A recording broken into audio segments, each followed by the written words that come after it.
할렐루야. 우리 사랑하는 임마누엘 가족 여러분, 그동안 한 주간 평안하셨지요? 오늘 주일을 앞둔 토요일 아침입니다. 오늘도 주님과 동행하시고 주님께서 여러분 삶 가운데 부어주시는 풍성한 은혜들이 삶의 열매로 주렁주렁 그렇게 맺히실 수 있기를 주님의 이름으로 축원합니다. 오늘 저희는 이제 시편 27편 말씀을 묵상하려고 하는데요. 1절부터 14절까지 본문을 제가 봉독하겠습니다. 여호와는 나의 빛이요 나의 구원이시니 내가 누구를 두려워하리요. 여호와는 내 생명의 능력이시니 내가 누구를 무서워하리요. 악인들이 내 살을 먹으려고 내게로 왔으나 나의 대적들 나의 원수들인 그들은 실족하여 넘어졌도다. 군대가 나를 대적하여 진칠지라도 내 마음이 두렵지 아니하며 전쟁이 일어나 나를 치려 할지라도 나는 여전히 태연하리로다. 내가 여호와께 바라는 한 가지 일 그것을 구하리니 곧 내가 내 평생에 여호와의 집에 살면서 여호와의 아름다움을 바라보며 그의 성전에서 사모하는 그것이라. 여호와께서 환난 날에 나를 그의 초막 속에 비밀히 지키시고 그의 장막 은밀한 곳에 나를 숨기시며 높은 바위 위에 두시리로다. 이제 내 머리가 나를 둘러싼 내 원수 위에 들리리니 내가 그의 장막에서 즐거운 제사를 드리겠고 노래하며 여호와를 찬송하리로다.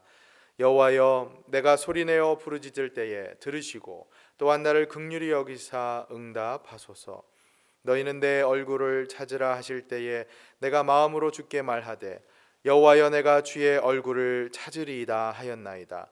주의 얼굴을 내게서 숨기지 마시고 주의 종을 노하여 버리지 마소서. 주는 나의 도움이 되셨나이다. 나의 구원의 하나님이시여, 나를 버리지 마시고 떠나지 마소서. 내 부모는 나를 버렸으나 여호와는 나를 영접하시리이다. 여호와여, 주의 도를 내게 가르치시고 내 원수를 생각하셔서 평탄한 길로 나를 인도하소서. 내 생명을 내 대적에게 맡기지 마소서. 위증자와 악을 토하는 자가 일어나 나를 치려 함이니이다.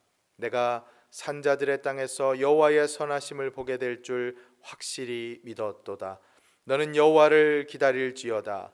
강하고 담대하며 여호와를 기다릴지어다. 아멘. 말씀을 위해 잠깐 기도하겠습니다. 하나님 아버지, 오늘 이 아침도 하나님의 은혜와 사랑에 감사하고 감격하면서 시작할 수 있도록 은혜 주셔서 감사드립니다. 하나님, 하루하루 살아가는 데 있어서 하나님의 보호하심과 돌보심이 없다면 우리는 길을 잃고 헤맬 수밖에 없는 존재임을 고백합니다. 오늘 이 아침도 하나님이 이 말씀의 자리로 우리를 불러 주셨사오니 이 말씀을 통해서 우리를 얼마나 하나님께서 사랑하시고 돌보시고 지켜주시는 것 다시 한번 확인하고 말씀의 빛 가운데로 걸어가는 삶 살아갈 수 있도록 성령께서 친히 우리 삶 가운데 동행하시고 역사하여 주시옵소서. 감사드리며 예수 그리스도의 이름으로 기도드리옵나이다. 아멘. 오늘은 묵상을 시작하면서 제가 언젠가 인터넷에서 본 재밌는 글을 여러분과 좀 나누려고 합니다. 여러분, 무인도에 가면 무엇을 가장 하고 싶을까요? 무슨 소원 가장 빌고 싶을까요? 한 미국인이 영국인, 프랑스인과 함께 배를 타고 가다가 이 남파당에 무인도에 가게 되었답니다. 이 세 명이 그래서 무인도에서 여러 가지 문제를 함께 견뎌냈는데 어느 날 천사가 나타나서 각자 소원이 뭔지 물어보더랍니다. 그러자 이제 프랑스인은 난 여기가 너무나 심심합니다. 나를 고향인 파리로 보내주세요 라고 하자 천사가 그 프랑스인을 파리로 보내줬다는군요. 그러자 그걸 본 영국인도 나도 여기가 너무나 지금 심심합니다. 나를 런던으로 다시 보내주세요 라고 하자 천사가 또 마찬가지로 그를 런던으로 보내줬답니다. 그러자 이제 미국인도 그것을 보고 자신의 소원을 말했는데 뜻밖의 이렇게 얘기를 했다죠. 난 여기가 너무나 심심합니다. 그러니 그 2명의 친구들 다시 여기로 보내주세요. 재밌는 이야기죠. 그런데요, 제가 이 글에서 주목하고 싶은 포인트는 자신의 인생에서 단 한 번만 사용할 수 있다라고 하는 만약에 여러분께 그런 소원이 있다라고 하면 그 소원을 여기 무인도에 있었던 이 사람들은 누군가와 함께 하는 것으로 빌었다는 겁니다. 자, 여러분, 제가 왜 이 포인트를 주목하고 싶은가 하면요, 오늘 보면 시편 27편의 주제가 바로 그겁니다. 누군가와 함께 있는 것. 내 인생의 한 가지 소원은 하나님과 함께 하는 것.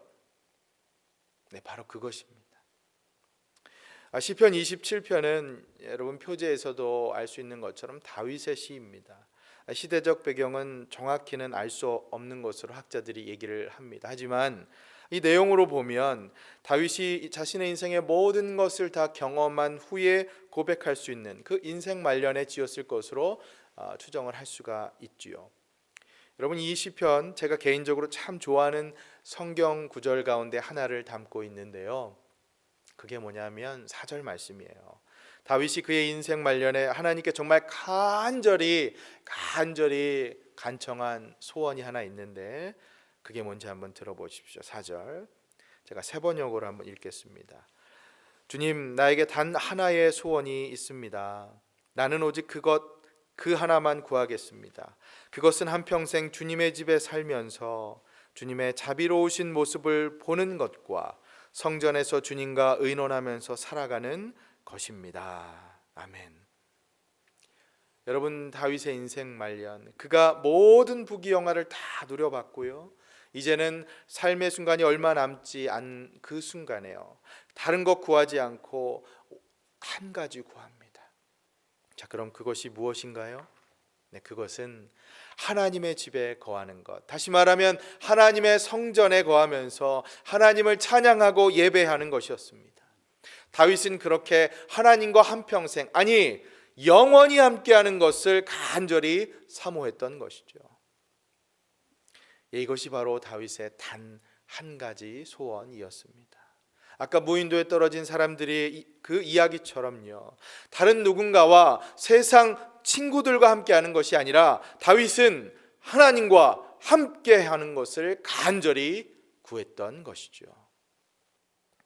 사랑하는 여러분, 만약 지금 이 시간 여러분들께서도 하나님 앞에서 단 한 가지를 구할 수 있다면 무엇 구하기를 원하시겠습니까? 네, 물론 우린 하나님 나라를 위해서 제가 열심히 섬기겠노라고 그것 구하실 수도 있어요. 봉사하겠노라고 그것 구하실 수도 있습니다. 예를 들면 복음을 땅 끝까지 전하는 것, 그것을 구하실 수도 있고요, 교회를 기쁨으로 섬기겠노라고 그렇게 하나님께 구하실 수도 있습니다. 저는 이런 모든 간구들이 다 의미 있고 하나님께서 기뻐 받으실 간구라고 생각을 합니다.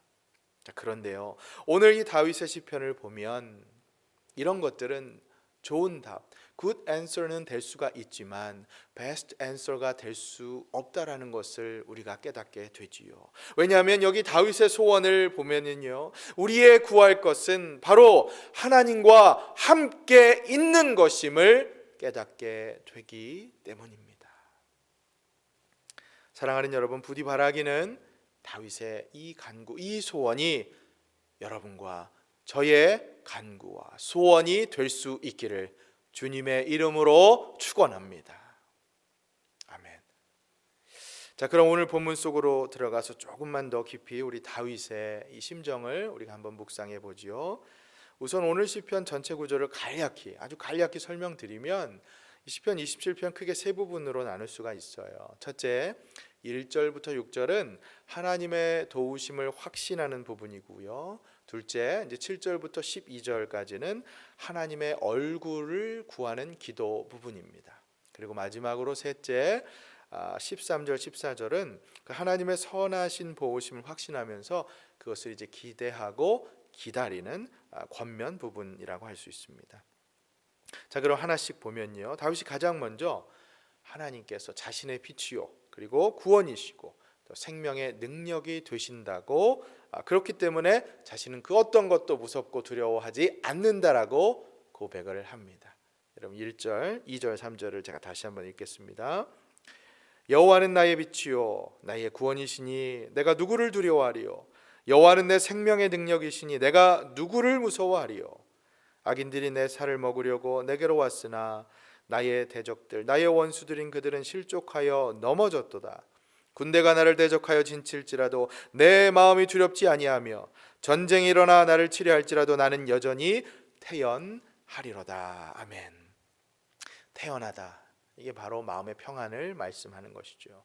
여러분, 하나님의 도우심과 구원하심과 보호하심을 확신하게 되면 여기 다윗처럼 우리도 무서워하고 두려워하는 것이 아니라 마음의 태연함, 평안함을 얻으며 살아가게 되는 것이죠. 이 너무나 분명한 진리를 다시금 우리에게 리마인드 해주고 있습니다.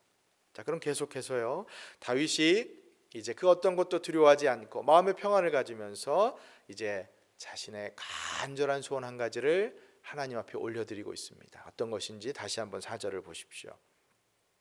내가 여호와께 바라는 한 가지 일, 그것을 구하리니 곧 내가 내 평생에 여호와의 집에 살면서 여호와의 아름다움을 바라보며 그의 성전에서 사모하는 그것이라. 아멘.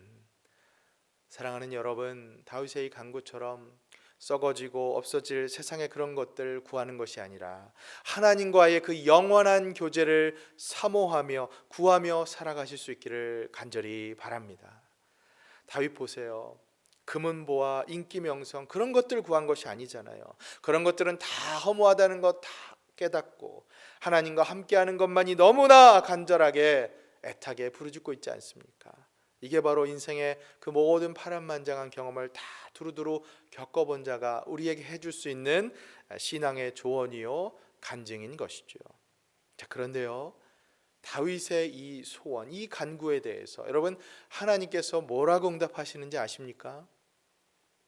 네, 여러분, 이게 중요합니다. 하나님께서 어떻게 응답하셨는지 우리 이 말씀을 한번 집중해서 보지요. 하나님께서는 단 3마디로 응답하셨습니다. 8절을 보십시오. 여기 보면 너희는 내 얼굴을 찾으라. 아멘. 영어로는 seek my face 이렇게 되어 있지요. 다시 말하면 다윗이 하나님께 함께 있는 것을 간절히 구했을 때 하나님의 응답은 다른 것이 아니었습니다. 너는 내 얼굴을 구하라, 이렇게 응답을 하셨던 것이죠. 그러자 또 이 말씀을 들은 다윗이 계속해서 8절 말미에 이렇게 고백하죠. 여호와여, 내가 주의 얼굴을 찾으리이다. 아멘. Yes, yes, the Lord, I'll seek your face. 이렇게 응답을 한 것이죠. 그렇습니다. 주님, 제가 주님의 얼굴을 구하겠습니다. 여러분 아시겠지만 성경에서 이 하나님의 얼굴이라고 하는 것은 하나님의 임재를 뜻하는 말입니다. 히브리어는 이 파님이라고 하죠. 뭐뭐 앞에서라고 하는 뜻으로도 번역이 됩니다. 그래서 파님을 영어로 번역한 presence, before the face of God 이렇게 번역이 되죠. 결국 성경에서 얼굴이라고 쓰여 있지만 그것이 하나님 앞, 하나님의 임재라고 해석할 수가 있다는 것입니다. 여기 시편 27편에서도 마찬가지죠. 얼굴이라고 쓰고 그것을 임재라고 읽을 수가 있다는 것입니다. 제가 하나님의 얼굴을 구하겠습니다라고 하는 뜻은 바로 하나님의 임재를 구하겠습니다. 그렇게 다윗이 응답했다라고 하는 것이죠. 여러분 성경에서 이렇게 하나님의 얼굴 가장 대표적으로 얘기했던 곳 어디입니까? 야곱이 하나님과 씨름하여 그곳에서 그 지명을 브니엘이라고 했잖아요. 브니엘. 그것이 바로 하나님의 얼굴을 보았다고 해서 그 이름을 그렇게 지었던 것이죠. 그렇습니다. 하나님의 얼굴은 하나님의 임재를 뜻하는 것입니다. 다윗도 그것을 오늘 28절에서 우리에게 보여주고 있는 것이죠. 제가 하나님과 함께 있는 것을 간절히 구합니다 라고 했더니 하나님께서 뭐라고 응답하십니까? 그래, 나의 얼굴을 구하라, 나의 임재를 구하라. 그랬더니 다윗은 네 주님, 제가 하나님의 임재를 정녕 구하겠습니다, 이렇게 다시 한번 간절히 구했던 것이죠. 그래서요, 여러분 9절을 보면 다윗이 이렇게 말씀합니다. 주의 얼굴을 내게서 숨기지 마시고 주의 종을 노하여 버리지 마소서. 주는 나의 도움이 되셨나이다. 나의 구원의 하나님이시여 나를 버리지 마시고 떠나지 마소서. 주의 얼굴을 내게서 숨기지 마시고. 사랑하는 여러분, 이것이 무엇입니까? 하나님의 얼굴을 내게서 숨기지 마십시오. 다시 말하면 하나님의 임재를 제가 간절히 구하니 하나님 저와 떠나지 마시옵소서, 이렇게 구하고 있는 것이죠. 사랑하는 우리 임마누엘 가족 여러분, 오늘 여러분의 삶 가운데 단 하나만 구하실 수가 있다면 여러분 무엇을 구하시겠습니까? 다윗처럼 다른 것 구하지 마시고 하나님의 임재를 구하며 살아가시기를 주님의 이름으로 축원합니다. 아멘. 네, 그것이 바로 우리 삶의 전부여야 합니다. 하나님과 함께하는 것이 우리 삶의 모든 관계, 하나님과의 관계가 그렇듯이 우리 삶의 모든 관계도 그렇게 그것이 시작이 되어야 하는 것이죠.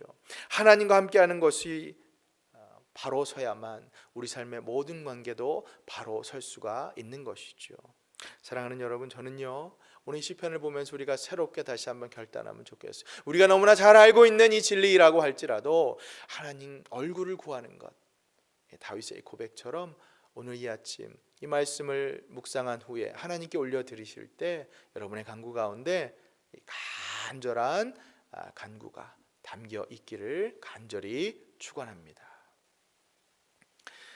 마지막으로 이 예화를 나누면서 말씀을 맺겠습니다. 한 목사님의 칼럼에서 본 글인데요, 참으로 교훈적이어서 여러분과 나누고 싶습니다. 어떤 거냐면 한 여인이 이 기차역에서 기차표를 사고 나서 이제 시간이 남아서 그 역 주위를 이렇게 주변을 돌아보면서 이렇게 구경을 하고 있었답니다. 근데 갑자기 그 짙은 안개가 막 몰려오더니 삽시간에 앞이 보이지 않을 만큼 그 모든 것들을 다 감추었대요. 그래서 뿌연 안개가 가리니까 볼 수 있는 것은 자기 발, 그 정도밖에 볼 수 없는 정도가 되었대요.